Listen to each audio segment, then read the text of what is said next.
Hey everybody, this is Rachel Tipton with King One Properties International, and this is Rachel on Real Estate. If you are a first-time home buyer or it's been a while since you've purchased a home, the process can seem overwhelming. Advances in technology today have made it easy for consumers to search online and sometimes find exactly what they want in a home before even talking to an agent. The reality is that everyone needs a professional real estate agent to help them navigate the sometimes unpredictable process of purchasing a home in 2018. I'd like to go through the process of buying a home in 3 sections. First is the prep, second is the hunt, and third is the close. Today, I'm going to focus on the prep. Preparation for purchasing a home is the most important thing that you can do. If you do this step correctly, then the hunt and the close can go a lot smoother. Now, the first thing that you need to do if you're preparing to purchase a home before you even start looking, and I know you're already looking on Zillow, so that's fine, but is really sit down with whoever is going to be involved in purchasing a home with you and look at your numbers. Get brutally honest about what your finances look like, all of your financial obligations, and find out what the number looks like for something you can comfortably afford. Now, your lender can help you with this process as well, but you want to really get honest about this. There is nothing worse than being strapped to a mortgage that's a little beyond your reach, and you start to hate the home that you loved so much when you found it.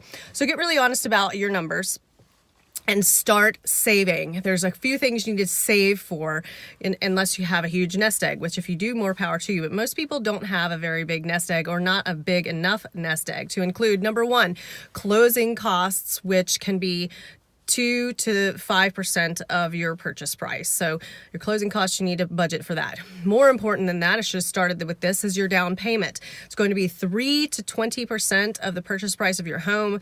And just keep in mind that if you make a down payment of less than 20%, you will probably be subject to what we call PMI, private mortgage insurance. That can add a few $100s a month to your premium. So you want to just be careful with that. If you can put down 20%, then you won't have that mortgage insurance. It exists for the mortgage company to have the loan insured until you reach that 80% mark. So just keep that in mind and save for that. Now, third is one of the things that we forget about, and that is post-move-in costs. So if you find a house you're going to replace the floors, you know that already, so you got that budgeted. But you also have to keep in mind if you need to replace appliances that break a week into moving in, if you need to replace the little doorknobs of the cabinets, or put up curtains, or toilet paper rolls, paper towel rolls, just all those little things add up over time. So make sure you add that into your budget as you're saving to purchase your home as well.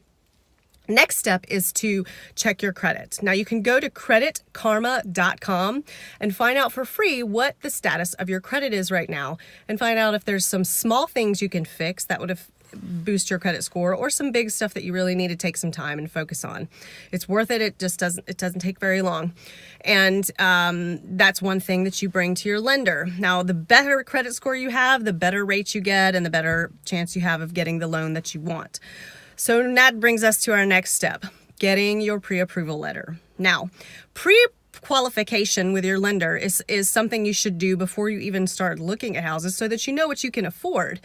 Pre-qualification is a very quick process. Probably in a matter of minutes, you can give your lender just some quick facts about your financial status, so they can tell you about your price range, what you can start looking for. What you really want to do is get a pre-approval letter. That shows that you have gone a little bit more in depth, and your lender and their underwriters have looked thoroughly through your financial situation, all of your debts and obligations, and they can give you in writing an official amount of money that they're willing to lend you.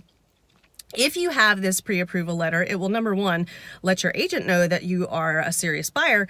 But number 2, if you're in a competitive market and you are fighting with other buyers in a bidding war, a pre-approval letter showing that you are already approved by the bank will give you some leverage. So those are the things you need to do to prepare for buying your house and enter to the next step of the hunt, the fun part. Now, of course, if you have any questions about the home buying process, you can always reach out to me anytime at 843 424-0995 or shoot me an email, rachel@king1properties.com. Visit me at rachelonrealestate.com, and I'm always here for you to answer any questions you have, because you are worth it.